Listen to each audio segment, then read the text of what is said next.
बिस्मिल्लाहिर्रहमानिर्रहीम। मैं हूं राजा शुजात और आप देख रहे हैं राजा शुजात यूट्यूब चैनल और फेसबुक पेज।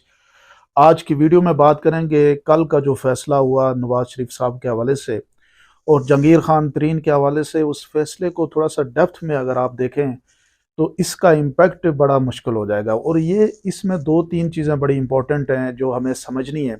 हमारी अदालतों का जो किरदार है वो भी बड़ा ही, आप यूं समझ लें कि सबसे मायूस कुन अगर किरदार है तो वो पाकिस्तान के अंदर अदालतों का है।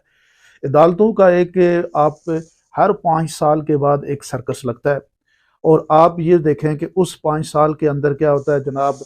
पूरा पाकिस्तान का मीडिया, पाकिस्तान की आवाम इन अदालतों की तरफ देख रही होती है और अदालतों में बैठे हुए सारे जज उस वक्त जब फैसला कर रहे होते हैं तो ऐसा लगता है कि अब पाकिस्तान की तारीख का सबसे बड़ा इंसाफ ये करेंगे।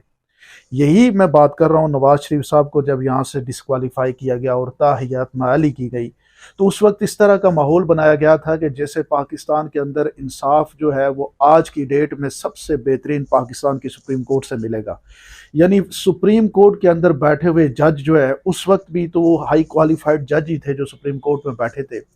उन जजों ने यह फैसला किया कि नवाज शरीफ साहब ताहियात नाअहल है और एक पाकिस्तान की पॉलिटिक्स के अंदर एक ठहराव और एक, आप यूं समझ, सूरत हाल पैदा कर दी।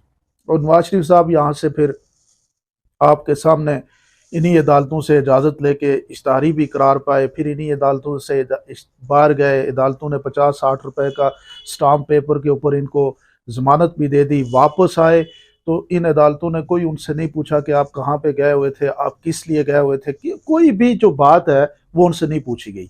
मेरा सवाल जो है वो ये है और आप लोगों के साथ जो शेयर करना है वो ये है कि जनाब आप इन अदालतों को देखें। आज अब ऐसे लग रहा है कि जैसे जनाब इंसाफ हो गया, क्योंकि नवाज शरीफ साहब को इंसाफ मिल रहा है तो लग रहा है कि जनाब ये इंसाफ हो गया।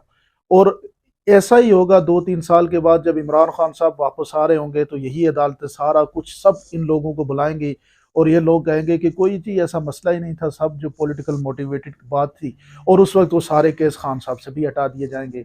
यानी असल मसला ये है कि अदालतों को इस्तेमाल करके पाकिस्तान के अंदर पॉलिटिकल मोटिव्स को अचीव किया जाता है और वो मोटिव पाकिस्तान की पॉलिटिक्स के लिए, पाकिस्तान के मुस्तकबिल के लिए, पाकिस्तान की आवाम के लिए बड़े मुश्किल साबित होते हैं।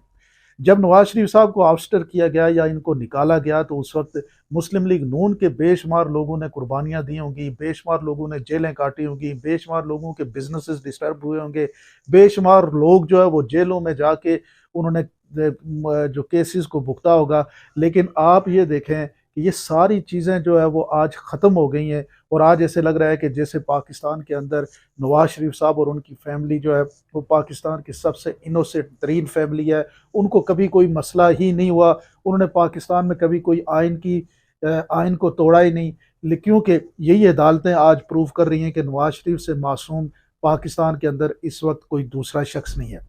और इमरान खान साहब को आज ये प्रूव किया जा रहा है कि वो पाकिस्तान के अंदर जनाब सबसे जो है वो गद्दार भी वही हैं, पाकिस्तान की हर डिस्टेबलाइजेशन के पीछे वही हैं, पाकिस्तान के अंदर अदम इस्तेहकाम की बुनियाद भी वही हैं, पाकिस्तान के अंदर जो है वो माशरती तरक्की के हवाले से रुकावट भी वही हैं। जबकि हकीकत में ऐसा कुछ नहीं है। हकीकत इन दोनों चीज़ों में डिफरेंट है।